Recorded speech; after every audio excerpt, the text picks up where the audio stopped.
It was crunch time on the penultimate week of the group stages of the WSB Season 6. And the second last match in Group B pitted the USA knockouts travelling to Mexico up against the Guerreros. It was win or bust for the home side. They knew that only a win would keep alive their hopes of progressing to the quarterfinals of the competition once again. Up first, it was the big men. Julio Castillo up against Adrian Taylor, relatively inexperienced, the American. And that was showing through the first round as Castillo was throwing right hooks to body and head. And the Ecuadorian made a bright start.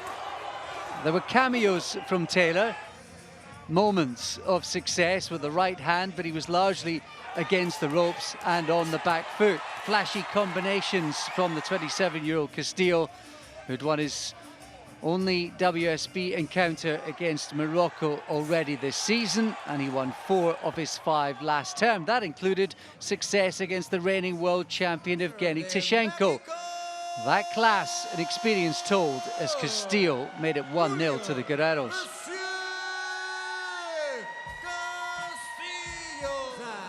Mexico were off to the flying start. Next up, it was Ivan Delgado up against Johan Vargas. This a all southpaw encounter at bantamweight.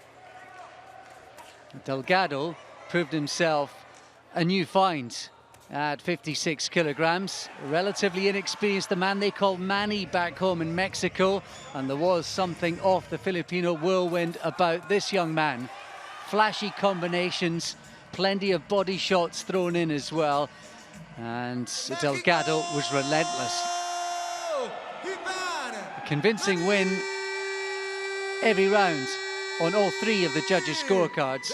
Delgado with a WSB win, and the Guerreros were 2-0 up. Moving on then to the middleweights. Jorge Rivas up against Justiniano Mina. This was an all-South American affair. Colombia against Ecuador, representing Mexico and the USA. And it was a pick-'em contest with the styles blending. It was a case of what you liked most. Mina boxing off the back foot with eye-catching punches.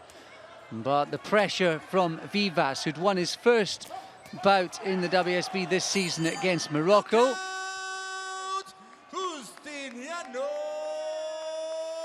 Despite the late pressure of Vivas, it was Mina who caught the eye of the judges, winning it by a slender point on 2 of their scorecards. So, 2-1 then, moving on to the 4th and 5th bouts of the evening. And down to light fly, it was Soto against Alarcon. 2 19-year-olds going at it. And through the first round, it looked as though Alarcon's range and better boxing would see him through. But from nowhere, Soto suddenly closed the distance, couple of body shots, and he had Alarcon down not once, but twice. The second time, rolling around in agony, and the Colombian couldn't beat the count. An extraordinary performance from Soto. It looked troubled through the early exchanges, and then muscled his way through to win. Beaten narrowly on points in his first WSB encounter, second time up. It was a much happier return for the youngster. Soto with a sparkling knockout win. 3-1 then it was to the Guerreros. We moved on to the final one. Could there be consolation? A consolation point would be crucial for the knockouts. It might just give them the advantage in Group B for the runners-up position. And in truth, Bobby Gonzalez, their newcomer, in for the missing Gary Russell, and he looked talented, fast, flashy combinations, and he was very much in control of the scorecards after 3 rounds. It looked as though the American was on his way, but more fireworks, more drama, and more body shots, this time from Roberto Zariñana, and the man they call the Puma struck when Mexico needed it most. Fantastic left hook to the body, and Gonzalez couldn't beat the count. An amazing performance, come from behind win from Zariñana to seal the deal for the Guerreros. who went on to win it 4-1. It all goes down to the final week between Mexico and the USA for second spot in Group B.